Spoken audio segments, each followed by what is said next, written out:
added to the game of Raid Shadow Legends. How does this shake things up in all content? Let's dive into it together.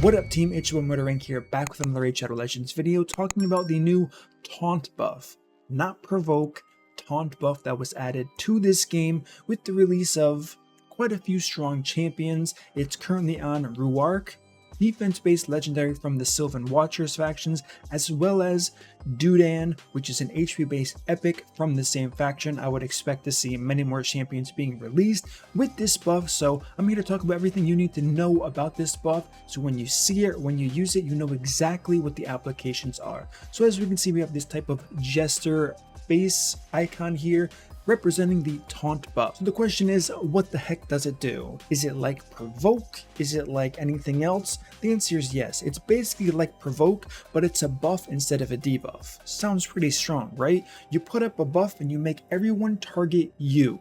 Cannot be resisted. I mean, of course, if you have block buff on, he's not going to place the buff. So there is that form of deterrence you can have. It can also be removed. So there is that going for it. But in my opinion, it is much better than the traditional Provoke debuff because it doesn't have to land on the target. It can not hit some targets and hit others. This is a straight up buff you put on yourselves, making you the focus of the entire enemy team based on their A1s. It doesn't limit you to just the A1 ability, and if it is an AoE ability, it's not going to focus all of the damage onto just one champion. That would be very strong for a buff for sure. So there are a few nuances to this, so I do want to explain that for sure, outside of the AoE thing that I did just talk about here. So how does this work if you have Provoke and Taunt?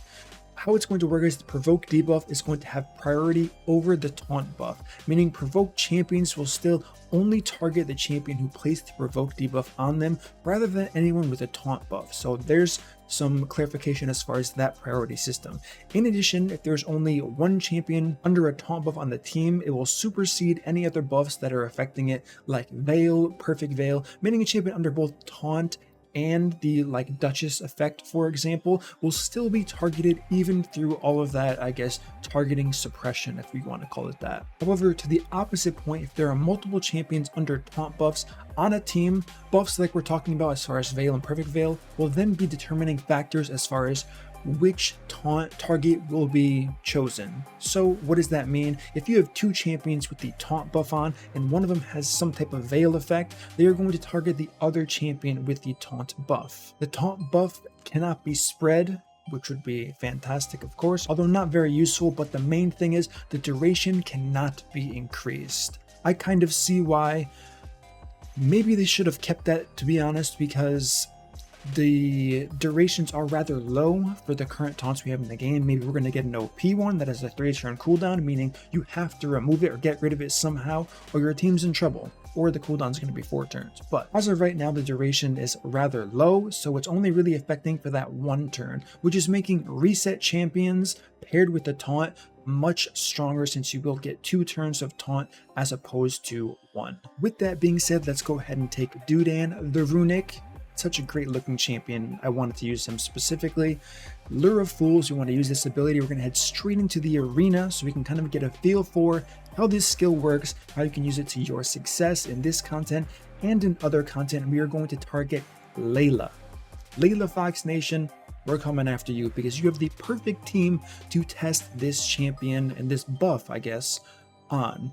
Rotos the Lost Groom hits so hard, single target, lethal damage dealer. So what is this champion going to do? It's going to make sure Rotos targets him as opposed to your other probably more vulnerable champions, which is very strong. So what we're going to do is we're going to get rid of Krisk now that we know for a fact that it cannot be extended, and we're going to replace him with someone like a Kymar who can reset the cooldown here. One problem with Kymar is it's not as optimal because of how, I guess, the kits work. So we're going to go ahead, go for the sleep. We did hit it for sure. Now we're going to use the A3, which provides the taunt buff. As we can see, the clown icon right here. Then we're going to use a Perfect Veil so you can kind of get to the story on how this all works. We're going to refresh the cooldown here. And as we can see, Rotos was cleansed by Sifi and instantly targeted our friend here, Dudan. Very tanky champion, and he is red affinity, so he has the opportunity to kind of bait out some of these weak hits from Rotos. Otherwise, he probably could be in trouble, but he does have strengthen, so that is the good news here. Now we're going to use this AoE here and kill all of them but 3. Still has the taunt, so his counterattacks are going towards this guy. His extra turns are going towards this guy, so it's a very, very strong and containing powerful single target champions. Now we're just going to go ahead and use these A1s here, and like I said, he got refreshed, so while the buff of taunt would have been running out here, making this champion not completely useless, but useless in the terms of the taunt buff. Now we're going to reapply it for another turn here, and we're going to continue to remain safe. We're not going to try to sleep this guy. We're going to A1 here. He's going to use his A3 weak hit once again, counterattack. What does his counterattack do? If you remember, the counterattack gives you the opportunity for Dudan to reduce the duration or remove one of the debuffs on your allied team here, making it very strong, especially if you can get it reset with any champion that has a resetting ability similar to Kaimar's here.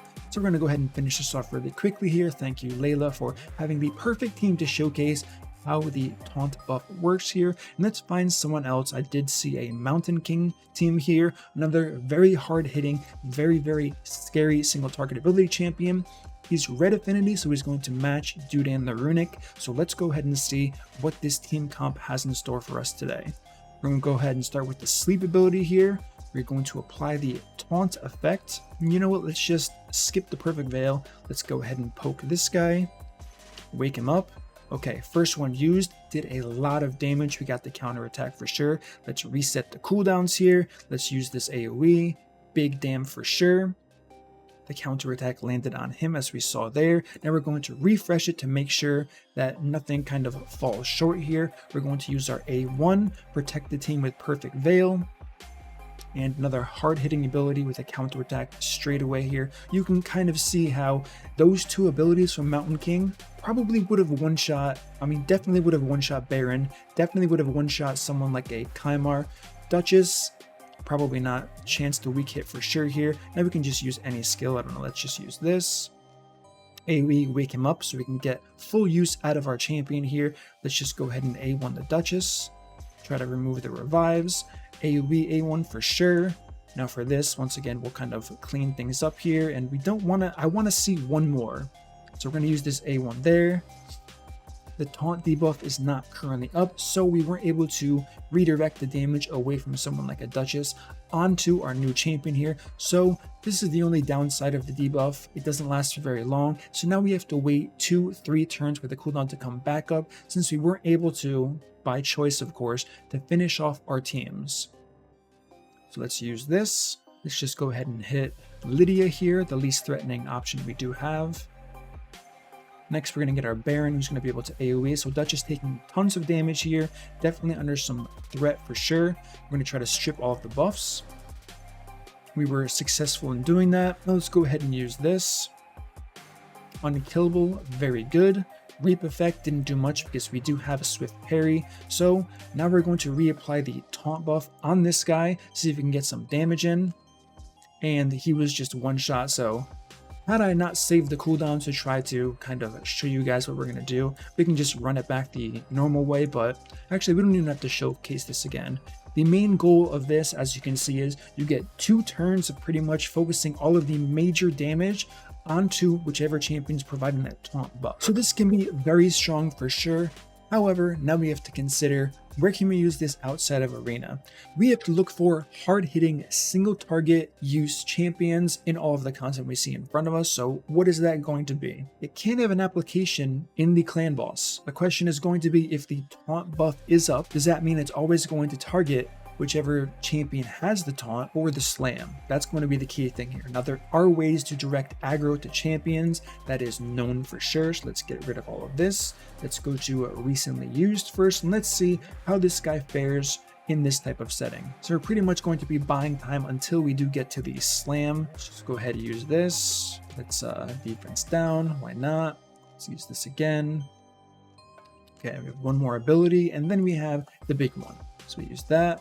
Load for this one more time. A1. Okay, so next up is going to be, and I believe we're going to get 2 turns, so we have to use this smart for sure. So next is going to be the stun slam. Let's see if it targets, and it's going to be hard to tell whether or not he was going to be the original target or not, but it's safe to say, if this is working as intended, that he is always going to be the target if you have the taunt buff on. So this is going to be good since it has a 3-turn cooldown, guaranteeing you no matter what slot you put him in, as I kind of just end battle here, and we can go to edit team.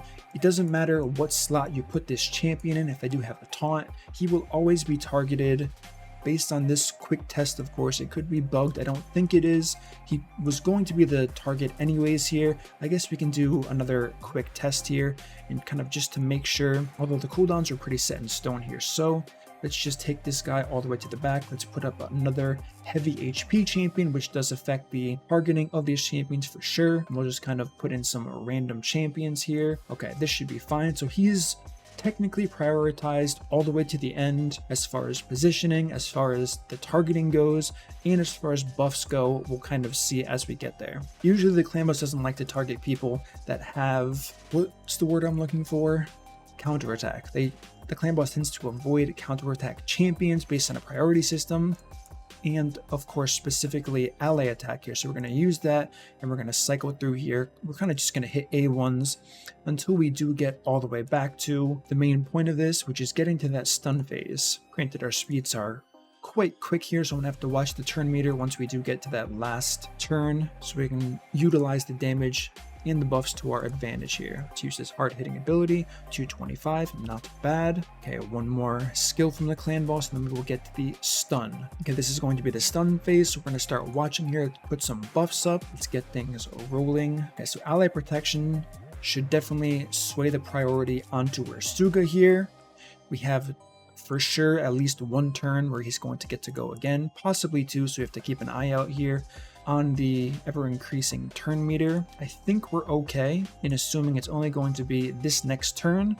I don't think we get another turn in this window, so let's go ahead, use the taunt buff, and pray he doesn't get another turn. So we have all of this going on here. We have this. Okay, so once again, the taunt buff was targeted on the champion that was the least likely to get hit by it because of that counterattack being on him himself. So all things considered, it is likely that this is working as intended, and if you have someone with a 3-turn cooldown, they are guaranteed to take the stun if you can in fact speed tune this, which can be huge for progression if you know where the stun's going without a doubt every single time. Now of course unkillable teams won't matter. However, if you want the brute force teams that are focused on survivability, which are considered more fun to pretty much every single player, you can use this taunt buff to your advantage here. Now outside of that, this is where things are looking a little bit grim as of now. So there are some Doom Tower bosses that have very hard-hitting single target abilities that you can definitely use taunt to your advantage. The same thing can also be said about the Hydra. There are some pretty hard-hitting abilities that are single target in the Hydra. However, a lot of the hard damage is coming from the Head of Wrath, which of course is going to be proc based and an AoE on top of things. So probably not incredible use on the Hydra. Yes, you can bait the Mischief Head, but based on his speeds, it's really hard to speed tune against that. As far as faction wars goes, you can definitely, if you are struggling with the final boss, on some of the factions you have that very hard-hitting final boss, and now you can use taunt to guarantee the hits are always going onto the same champion, which will improve your success, especially with a new faction crypt being opened. I'm assuming, based on the champions I've seen, he is going to be very, very helpful in the future. Pretty much any champion with the taunt, but since he's epic and the other one is legendary, more likely Dudan's going to be your go-to for that last boss, if it is in fact the one that hits very hard and applies the true fear. Outside of that, dungeons, the dragon's an AoE, the spider is also an AoE here. However, the spiderlings are another story here. So if you want to kind of guarantee threat onto one champion, you can use taunt against these spiders. These spiderlings from any stage of spider you're currently looking into. The only issue with this, once again, is the very low duration, the fact that you cannot extend it, so you're not providing too much, I guess, headspace for too long. The next thing could be Ice Golem. As far as the Ice Golem's minions go, if you're not killing them fast enough, you can use taunt to prioritize aggro to that one champion that's providing the buff. Outside of that, the actual Ice Golem himself has quite a few hard-hitting AoE abilities, making it not as useful. Same with Dragon, like I said, and of course the same with the Fire Knight. You really don't want him getting any turns in itself. Iron Twins, same thing is going to apply. Mostly with an AoE focused boss, you're not going to get lots of value out of Taunt. So that's going to be me covering everything I possibly know about Taunt as of now. Of course, it is quite early. I don't think it's a silly buff by any means. I definitely think it has its places in this game here, but I'm looking for your feedback. What do you think about Taunt? What have I possibly missed that you can see? Of course, I definitely don't have enough time researching this. However, it's more of to start the conversation and see where you can use it on your accounts as far as a new buff for this new faction. And we're probably going to see, like I said, many more champions being added to the game of old and existing factions with this new buff. So it's definitely good to have the knowledge behind this so you're ready for when you see it or when you are able to use this in your account. So that is going to conclude this video. As always, if you enjoyed this content, smash that like button, subscribe, turn on the notification bell, and I will see you all in my next upload.